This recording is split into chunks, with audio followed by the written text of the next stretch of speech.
Sous l'œil vigilant d'Atatürk, fidèle gardien de la laïcité en terre d'islam, Istanbul restera à jamais dans l'imaginaire des gens, le carrefour mythique des espions et des aventuriers de toute trempe. Trait d'union entre le monde occidental et le monde oriental, recouverte de ruines antiques jonchant les trottoirs, la ville sent déjà l'Europe à sa porte, avec sa kyrielle de banques et l'inévitable tramway, signe d'un modernisme de bonne aloi.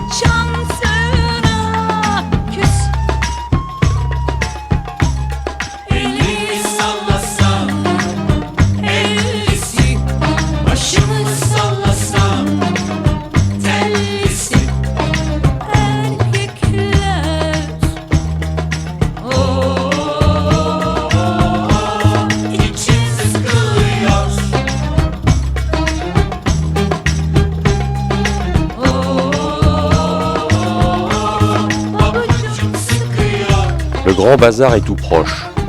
Les flots volubiles des touristes y convergent presque par obligation. Les bijoutiers et les marchands de fripes sont à touche-touche avec leurs rabatteurs, presque en aussi grand nombre que les touristes. Le marchandage est un art difficile où le temps ne compte pas. C'est le même rituel ici depuis 500 ans.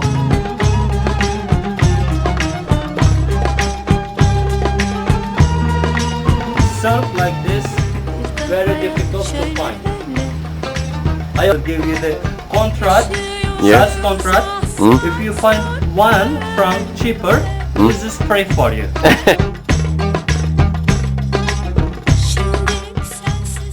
Fondé par les Génois au XVIe siècle, le bazar égyptien, plus modeste en surface, offre aux gourmets épices et loukoum, sans qui l'Orient ne serait plus l'Orient.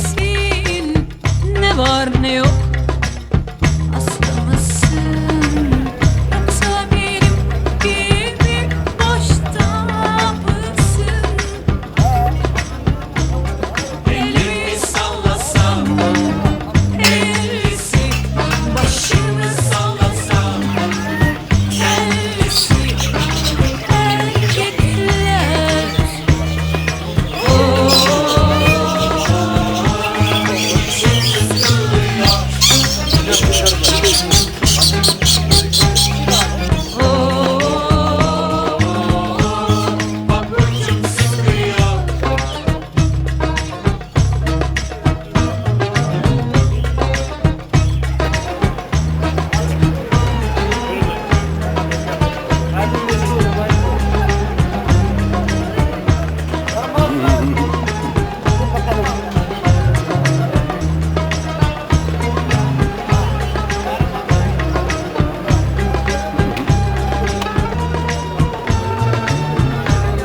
Elimi sallasam, ellisi, başımı sallasam. Au détour d'une ruelle, il n'est pas rare de découvrir un caravansérail, là où autrefois, hommes et bêtes aimaient à s'y reposer pour atténuer la fatigue des longs voyages. Ouvre ça et là la magie d'antan, avec les commerçants, les artistes peintres et les artisans, qui tentent d'animer ces coursives par la venue de touristes occasionnels. Certains édifices sont remis au goût du jour, avec plus ou moins de bonheur.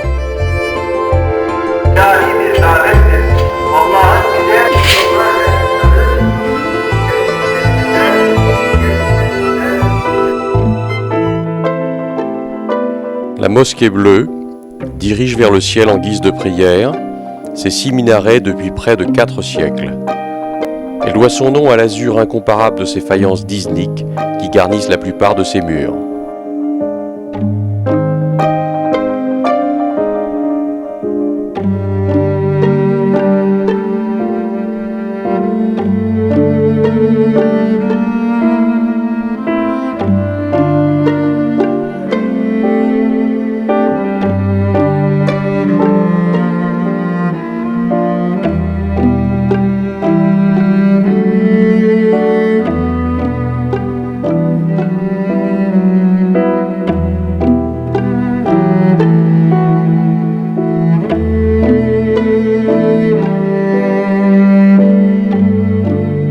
À quelques centaines de mètres, Sainte-Sophie a longtemps été le symbole de la chrétienté jusqu'à la conquête de la ville par les Turcs en 1453.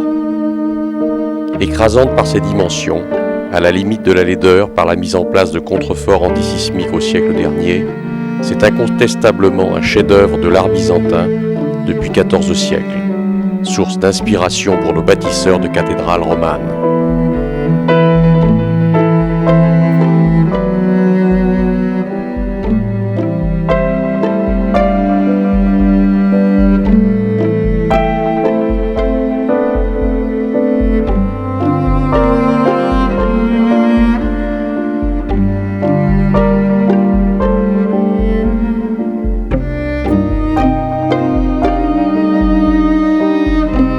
Proche également, le palais de Topkapi, lieu de résidence des principaux sultans ottomans, fut construit 6 ans après la prise de Constantinople par les Turcs.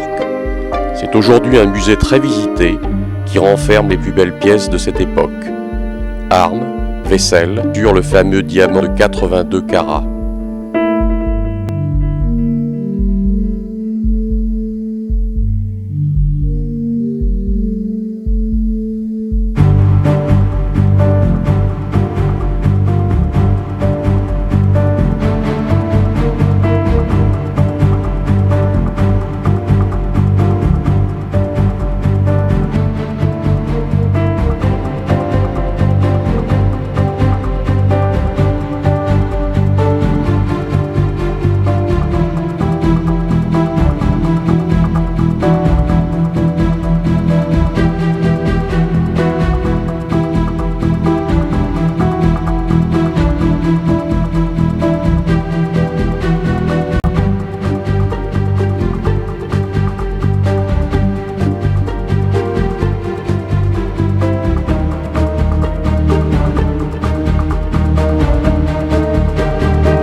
À l'écart, dans un périmètre clos du palais, le harem est le lieu où vivaient les femmes du sultan, jusqu'à 7, sous la vigilance des eunuques noirs et en présence des enfants et du prince héritier gardé séquestré jusqu'à l'âge de 14 ans.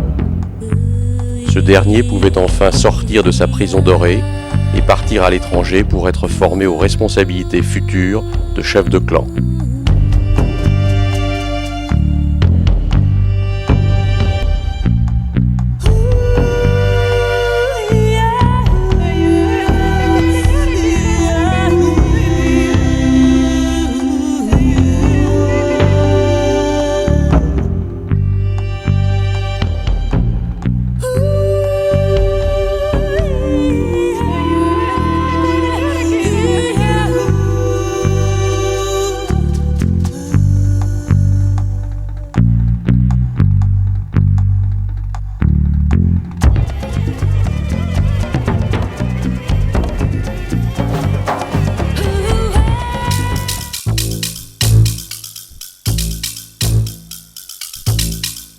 Istanbul est parsemé de vieilles maisons en bois qui disparaissent une à une, faute de moyens pour les entretenir ou par les incendies trop fréquents. Loin et proche à la fois des splendeurs de Topkapi, c'est le véritable cœur éclaté de la ville qui se désagrège peu à peu sous l'œil indifférent des touristes et des conservateurs turcs du patrimoine.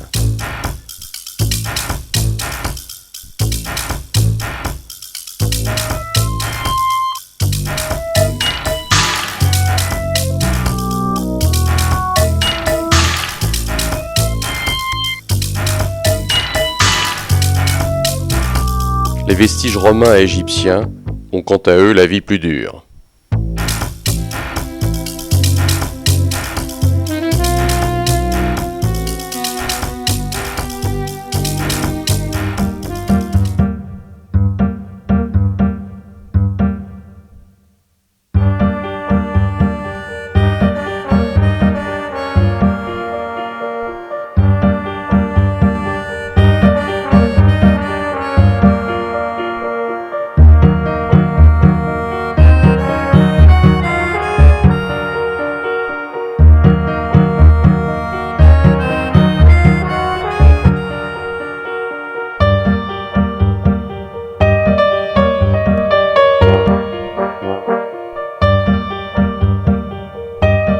Sur le pont de Galata, rénové il y a plus de 30 ans, les pêcheurs assistent aux ballets aquatiques des ferries qui relient les différents quartiers de la ville.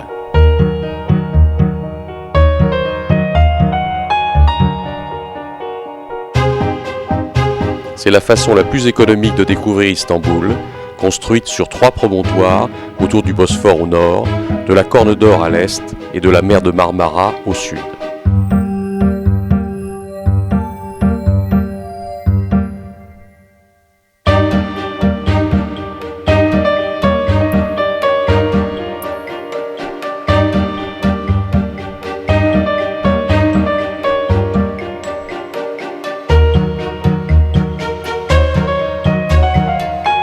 Le Bosphore, qui tient son nom de la mythologie grecque, gué de la vache, est une grande avenue maritime qui relie la mer de Marmara à la mer Noire.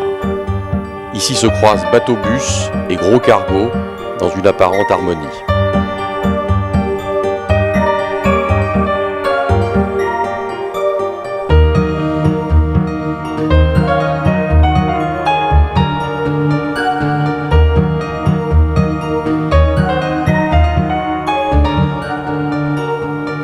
Le quartier d'Ouj-Kadar, sur la rive orientale, offre presque le visage d'une ville de province où la vie est rythmée par les rayons du soleil et les cours du marché aux poissons.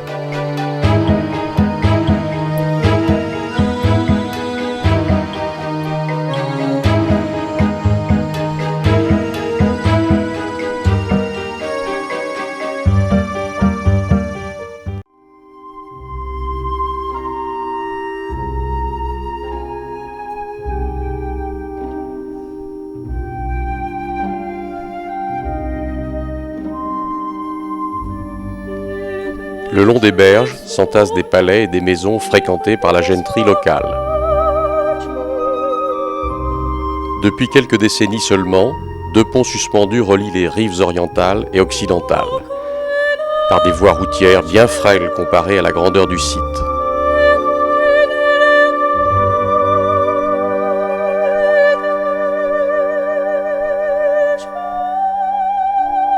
La mer Noire est seulement à quelques encablures de nous, immense plan d'eau vers l'ex-URSS. Retour près du pont de Galata, pour un contact avec les quartiers nord d'Istanbul. Les rives de la Corne d'Or sont ici moins accueillantes.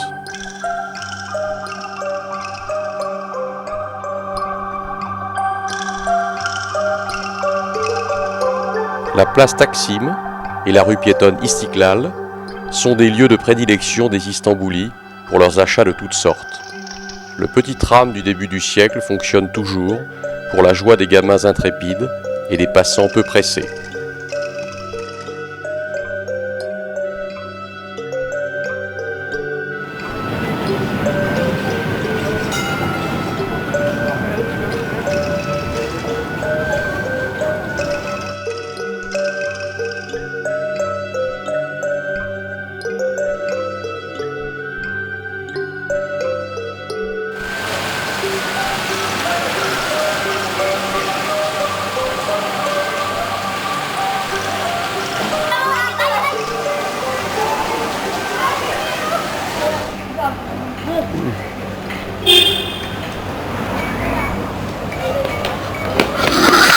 À proximité du bel escalier qui porte le nom de Nissim de Kamando, riche banquier qui termina sa vie dans un somptueux hôtel particulier à Paris, transformé en musée aujourd'hui, c'est le quartier de la haute finance, avec, cela va de soi, ses tristes bâtisses de type haussmannien.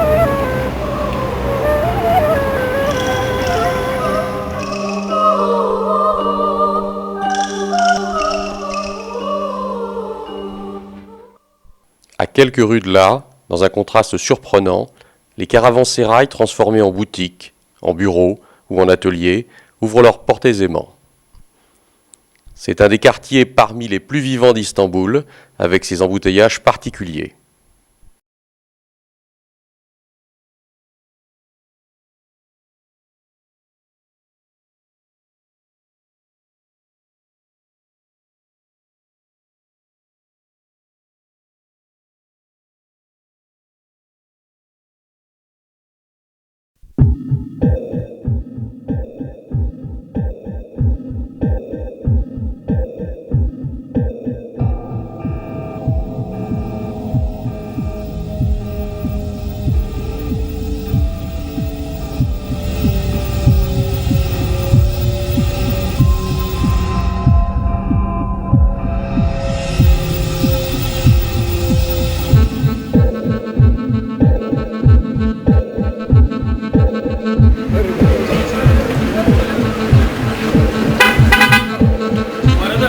bye, bye bye. Hadi yürü. Bye bye.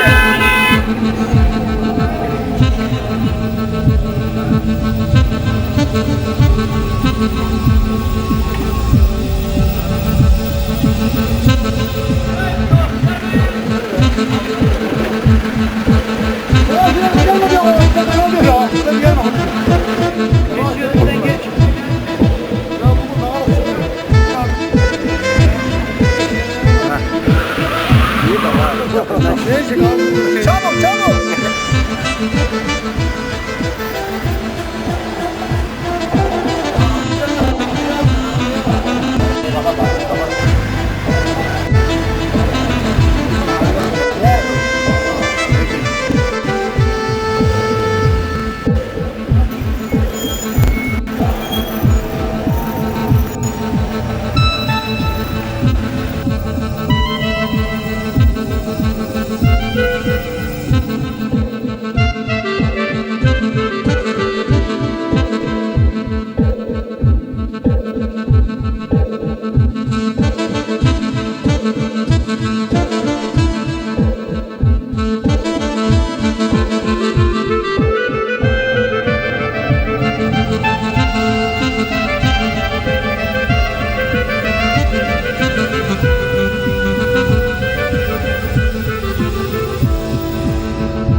Derrière un haut mur se cache un havre de tranquillité, la confrérie des derviches tourneurs, longtemps interdite par Atatürk. Une fois par mois, les moines ouvrent leurs portes aux infidèles que nous sommes pour faire partager, dans le plus grand silence, la prière tourbillonnante qu'ils pratiquaient autrefois jusqu'à la transe. La main droite tournée vers le ciel pour recueillir la manne divine, la main gauche vers la terre pour la redonner aux hommes.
La journée s'achève à regret. Les jeux d'argent vont bon train sur le pont de Galata et les marchands de friture s'activent pour satisfaire le chaland.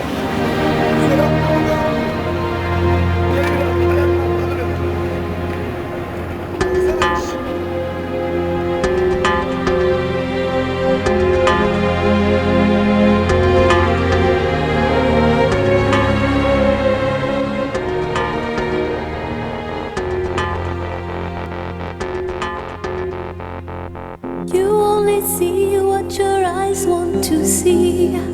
How can life be what you want it to be? You're frozen when your heart's not open.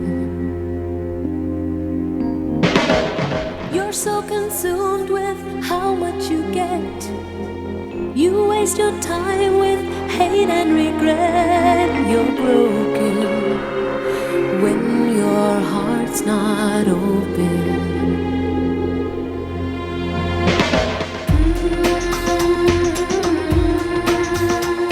If I could melt your heart, we'd never be apart.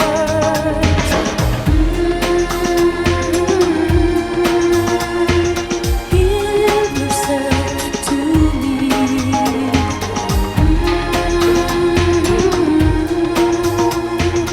You are the key.